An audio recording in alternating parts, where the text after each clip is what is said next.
अर्चना बाजार पहुंच जाती है तो अपनी सहेली आकृति से मिलती है, जो कि उसकी बचपन की सहेली थी। यार तू बहुत परेशान लग रही है, क्या बात है, मुझे तो बता।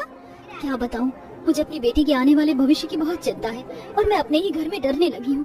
दरअसल बात यह है कि ये कहकर अपने देवर की सारी बात अपनी सहेली को बता देती है। ये सुन वो अपने दूर के जेठ के बारे में बताती है, जिसकी पहले से ही एक 10 साल की बच्ची होती है और उससे शादी करने को वो कहती है, जिससे वह अपने देवर से दूरी बना लेगी। अर्चना को ये बात कुछ दिनों में समझ आ जाती है और वह आकृति के कहने पर उसके जेठ अनिरुद्ध से मिल लेती है और कुछ दिनों में ही दोनों मंदिर में शादी कर लेते हैं, जहाँ सगी बेटी रिंकी अपनी माँ के साथ रह रही थी और सौतेली बेटी मनीषा को अपनी सौतेली माँ से चिढ़ हो रही थी।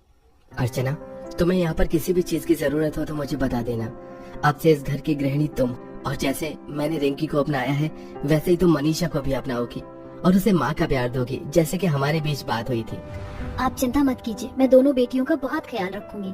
और जैसे कि रिंकी 8 साल की है और उससे बड़ी मनीषा है, तो बड़ी बेटी का प्यार और हक मैं मनीषा को जरूर दूंगी। मुझे तुमसे कुछ ऐसी ही उम्मीद थी। मनीषा, ये तुम्हारी माँ है, तुम छोटी माँ भी बोल सकती हो।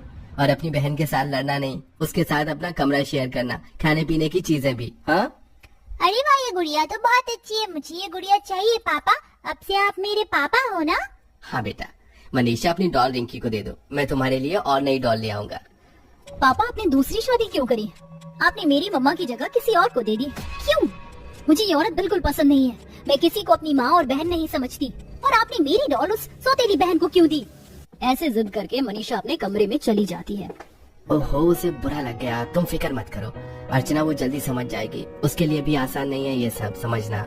जी मैं समझती हूँ, आपको मुझे समझाने की कोई जरूरत नहीं है। मैं उसे इतना माँ का प्यार दूंगी कि वो खुद मेरे पास आया करेगी। चलो आओ, मैं तुम्हें घर दिखा देता हूँ। उसे